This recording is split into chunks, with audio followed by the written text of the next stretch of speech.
can't even find files that were already given to them by Maricopa County. They can't find the files because they don't know what they're doing. And we wouldn't be asked to do this on-the-job training if qualified auditors had been hired to do this work. I have been accused of deleting entire databases, though I participated in the transference of all databases to the Senate, have seen them with my own eyes, and even though I still have access to the current fully functional voting database. Is it standard practice to delete files off a server after an election? I would say that it is appropriate to maintain files, and that's exactly what we did. We deleted the deleted files have been discussed. They were archived. So you admit that you guys did delete, Maricopa County did delete files off the server after the election? That are archived. They didn't have access to those archived files at first. Is that fair to say? They did not subpoena those. That's correct. Okay, so you didn't feel obligated to turn that over then to them? We responded to the subpoena. Mr. Bennett, your response to that? I find it frankly laughable to suggest that a county, in response to a subpoena, could say we will delete files from the hard drives and materials that we give to the auditors because we have those files archived on data that we did not give to the auditors when the subpoena said turn over all the records related to the election. So your Twitter account mentions that the purging of the 2020 election database in the beginning of February is a standard practice. Can you please confirm for me that that's what you do for all elections, after all elections that you do that? I cannot confirm that for you today, but we can certainly get you that answer, Congressman. Thank you. Mr. Chairman, can you confirm that today or not? I really can't confirm that either today. I just know that because there is limited space on these servers, when you have to run another election, then you have to make room for the additional election data. Can you explain to me why data was still present for prior elections on the database in and of itself? Yeah, again, I don't have an answer to that question, but we'll certainly get you an answer for it, Congressman. I would appreciate if you would give me that information. And I do think that it's important that our recorder has suggested that he will be answering every question in a timely fashion. That's the same recorder that campaigned that Adrian Fontes was incompetent and called him a criminal, and he was the guy that was running the 2020 election, and you actually hired someone to oversee Mr. Fontes because you guys didn't trust Mr. Fontes as well. Is that the same guy? Is that the same Stephen Richard? Yeah, I wouldn't put it that way exactly.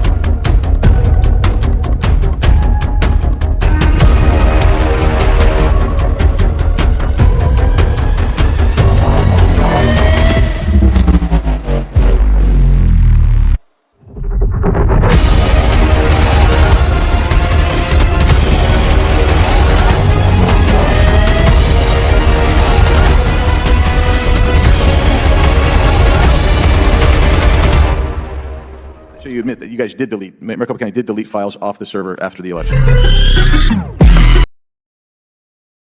Now, the second piece you're talking about, which is what people usually mean by election reform, how are you going to keep it from us being able to be in a position where you can manipulate the machines, manipulate the records? The one way to do that is, I think we should pass a federal law mandating that the same machines with paper trails be mandatory for every federal election.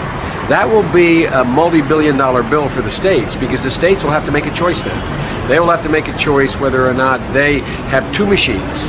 We can't mandate, as you know, state elections. We can't tell the state of Delaware or Ohio or Texas what machines and what method they use to vote in their state elections, but we can do it federally. So in a nutshell, I think we should be mandating that we have a paper ballot with a standardized machine, standardized requirements. They all have to go. The mayor, the city council, and even the dog catcher. And this machine I'm working on will do it. It's my magic remote control voting machine. The election's next Tuesday, and I'm voting against the whole ticket. How's the machine coming, Grandpa? When I've got this machine finished, every time we cast a vote here, it will automatically be registered in every voting machine in the city.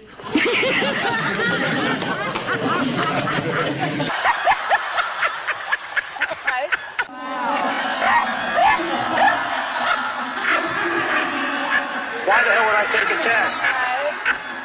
Come on, man.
series of clips of the mainstream media, some from today after the 2020 election and others from back in 2006 when Democrats and the left-wing media actually claimed that voting fraud was a national security issue.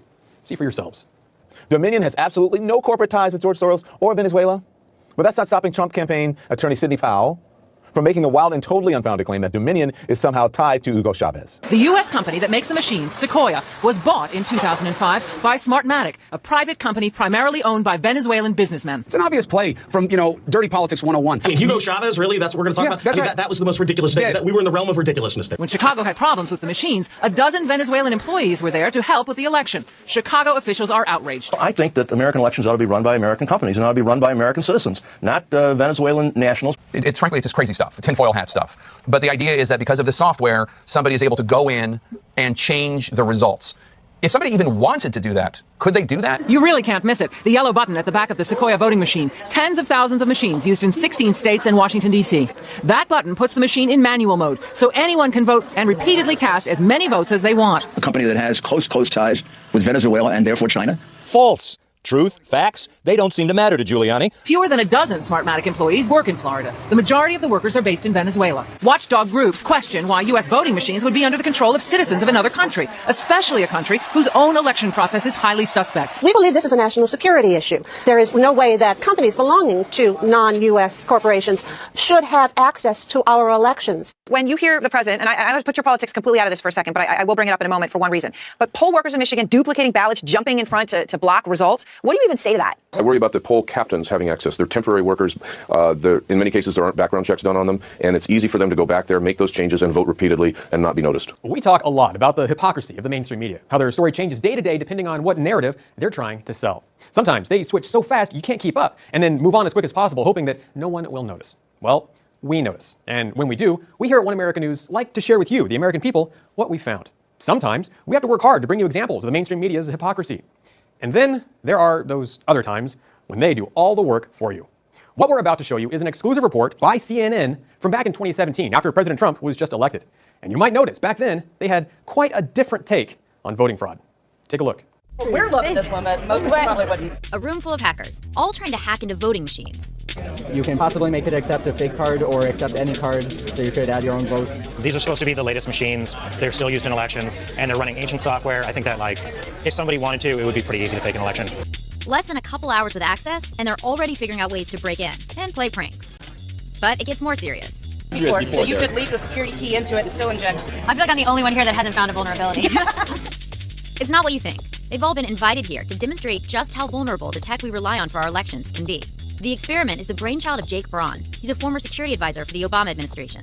With everything that happened in 16, what we're trying to do is get this industry to mature from a cybersecurity perspective, so you don't have folks saying what they are now, which is things like machines are unhackable or databases are air-gapped and can't be changed. It's not clear if any actual machines were infiltrated in the 2016 election, and no one has suggested any physical votes were changed. But intelligence officials agree that Russia was able to meddle with other election-related systems. This inspired Braun and the organizers of this year's DEF CON hacking conference to collect over 30 pieces of voting-related equipment, including voting machines and a mock elections office, and tell a group of hackers to try any means necessary to break into and reverse engineer them.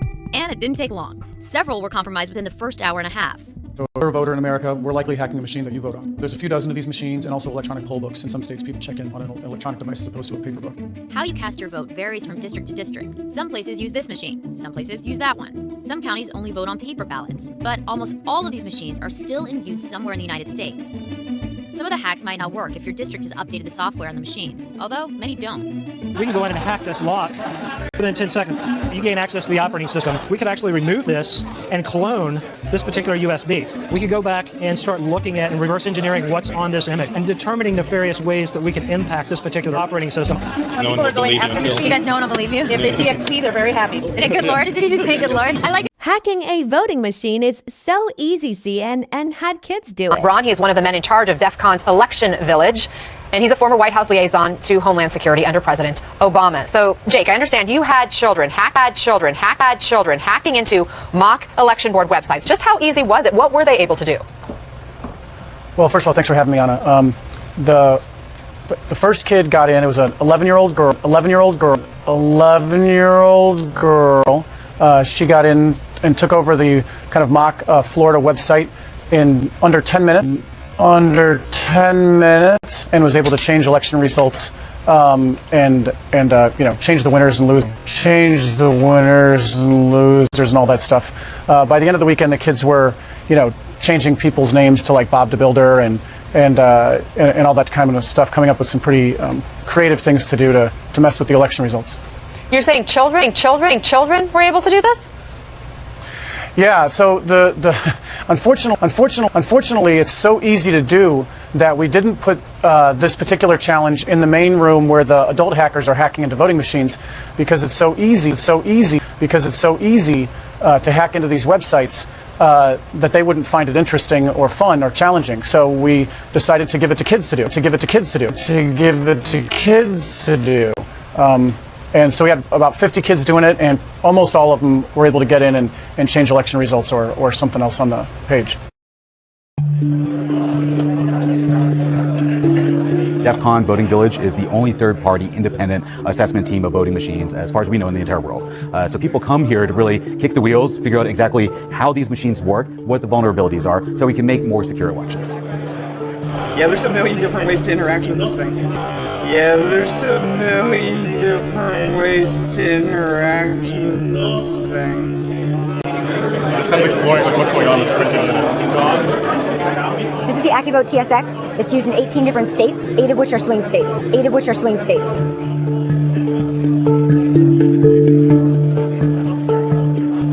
It's going to start rebooting, and you're going to see that it's having trouble rebooting because there's no card reader. And now you have full admin access on this machine. So you can disrupt the election, you can disrupt people's confidence in the election. When you think about admin access, you can think about like keys to the castle. When you have admin access, you own the machine. You can get it to do what you want it to do. So you can imagine that being very nefarious. US elections are so complex that we humans cannot do a manual count. We are dishonest and we are error prone. So we have to use machines, while we know that the machines are hackable. So now the question is, we use the machine and now we verify the results by doing a risk limiting audit, and this is where you know that the machine didn't cheat. But you cannot trust machine as a white paper ballot.